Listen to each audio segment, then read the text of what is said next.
Breaking news. Ongole జాతీయ రహదారిపై 10 కోట్ల రూపాయల విలువైన బంగారంపై క్లారిటీ రావడం లేదు. ఈ బంగారం ఎవరిది, ఎక్కడి నుంచి తరలిస్తున్నారనే విషయాలపై పోలీసులు దర్యాప్తు చేస్తున్నారు. సీక్వెల్ లాజిస్టిక్స్ సంస్థ మరో వాహనంలో బంగారు ఆభరణాలను తరలించింది. ప్రమాదంపై కేసు నమోదు చేసి దర్యాప్తు చేస్తున్నారు ఒంగోలు తాలూకా పోలీసులు.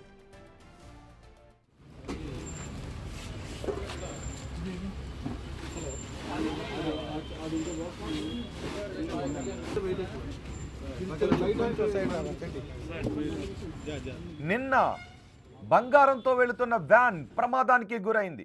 ముందు వెళుతున్న లారీని వెనుక నుంచి ఢీకొట్టింది. సీక్వెల్ కంపెనీకి చెందింది ఈ వాహనం. ప్రమాదంలో ఇద్దరికి తీవ్ర గాయాలయ్యాయి. క్షతగాత్రులను ఆసుపత్రికి తరలించి చికిత్స అందిస్తున్నారు. ఒంగోలు జాతీయ రహదారి దశరాజపల్లి సమీపంలో ఈ ఘటన చోటు చేసుకుంది.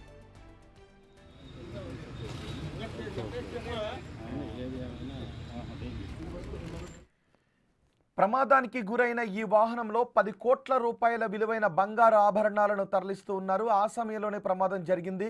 సమాచారం అందుకున్న పోలీసులు ప్రమాదం గురైన వాహనాన్ని ఒంగోలు తాలూకా పోలీస్ స్టేషన్కు తరలించారు. వ్యాన్లో ఉన్న బంగారానికి సంబంధించి పత్రాలను పోలీసులు, జీఎస్టీ అధికారులు పరిశీలించారు. గోల్డ్ ఆభరణాల విలువ నిర్ధారణ చేశారు. డ్రైవర్ నిద్రమత్తే ప్రమాదానికి కారణమని తేల్చారు. ఇందులో ఉంటాయి 2 గ్రామ్స్ చెప్పిన 28 ఉంటాయి. ఇందులో అంటే 56 గ్రామ్స్ మొత్తం కలిపి నాకు దాంట్లో మొత్తం వేసేసే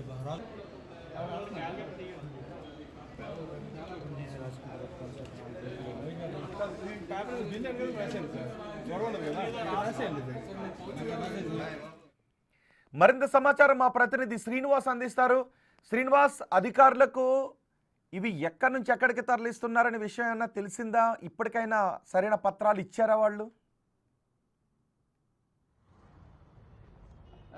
రోహిత్, ఇది విజయవాడ నుంచి తిరుపతి, చెన్నైతో పాటుగా నెల్లూరుకు సంబంధించినటువంటి జ్యువెలరీ షాపులకు ఈ బంగారు ఆభరణాలను తరలిస్తున్నట్టు తెలుస్తుంది. అయితే ఏదైతే ఈ కంపెనీ ఉందో అంతర్జాతీయంగా కూడా వీడి విలువైనటువంటి వస్తువులను తరలించేటువంటి ఒప్పందం కలిగి ఉన్నారు.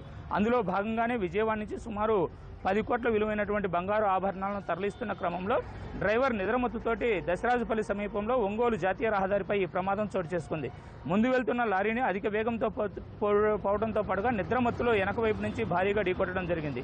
ఈ ప్రమాదంలో వాహనం యొక్క ముందు భాగం పూర్తిగా దెబ్బతినటమే కాకుండా ఫ్రంట్ పోర్షన్ మొత్తం దెబ్బతిని బ్యాటరీ కూడా డ్యామేజ్ అయింది. అయితే దీనికి ఉండేటువంటి సెక్యూరిటీ సిస్టమ్ మొత్తం కూడా లాక్ అవడంతో స్థానికంగా ఉండేటువంటి వెల్డర్ సహాయంతో దాన్ని పూర్తిగా కట్ చేసి ఆభరణాలను బయటకు తీసి జీఎస్టీ అధికారుల సమక్షంలో దాని యొక్క విలువను కూడా అంచనా వేయడం జరిగింది. సుమారు 10 కోట్ల విలువైనటువంటి బంగారు ఆభరణాలను విజయవాడ నుంచి నెల్లూరు, తిరుపతి సంబంధించినటువంటి బంగారు షాపులకు కూడా తరలిస్తున్నట్లుగా తెలుస్తుంది. రోహిత్, రైట్. ఇప్పుడు గాయపడిన వారి పరిస్థితి ఎలా ఉంది? ఆసుపత్రిలో ఉన్న వాళ్ళ పరిస్థితి?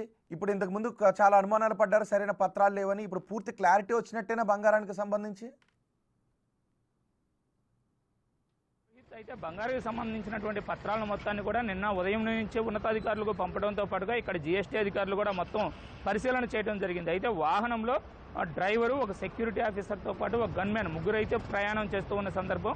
అయితే ముందు భాగంలో కూర్చున్నటువంటి సెక్యూరిటీ గార్డు మరియు డ్రైవర్కి అయితే తీవ్ర గాయాలైనట్లు తెలుస్తుంది. అందులో సెక్యూరిటీ గార్డుకి అయితే ఒక కాలు మొత్తం కూడా పూర్తిగా ఫ్రాక్చర్ అయిపోయి అతను కొంచెం పరిస్థితి విషమంగానే ఉన్నట్లు తెలుస్తుంది. వాళ్ళు స్థానికంగా ఉండేటువంటి వైద్యశాలలో అయితే చికిత్స పొందుతూ ఉన్నారు. అయితే ఇక్కడ ఉన్నటువంటి బంగారు ఆభరణాలకు సంబంధించినటువంటి డాక్యుమెంట్లు మొత్తం కూడా ఇక్కడ స్థానికంగా ఉండే జీఎస్టీ అధికారులు పరిశీలించడంతో పాటుగా బంగారు ఆభరణాల యొక్క వాల్యూని కూడా రాత్రి నిర్ధారించడం జరిగింది. నిర్ధారించినటువంటి వాల్యూకి ఆ పత్రాలకి సరిగా ఉండటంతో స్థానికంగా ఉండేటువంటి పోలీసులు రాత్రి వారికి కూడా బంగారు ఆభరణాలను మొత్తం కూడా అప్పగించడం జరిగింది. ఎవరైతే ఆ ట్రాన్స్పోర్ట్ కంపెనీ ఉందో వారిని మరొక వాహనంలో ఆ బంగారు ఆభరణాలను తీసుకువెళ్లడం అయితే జరిగింది. దీనిపైన కేసు నమోదు చేసినటువంటి తాలూకా పోలీసులు డ్రైవర్ నిద్రమత్తే కారణమని ప్రాథమిక అంచనాకు వచ్చి అతనిపైన కూడా కేసు నమోదు చేసినట్టు తెలుస్తుంది. రైట్ శ్రీనివాస్.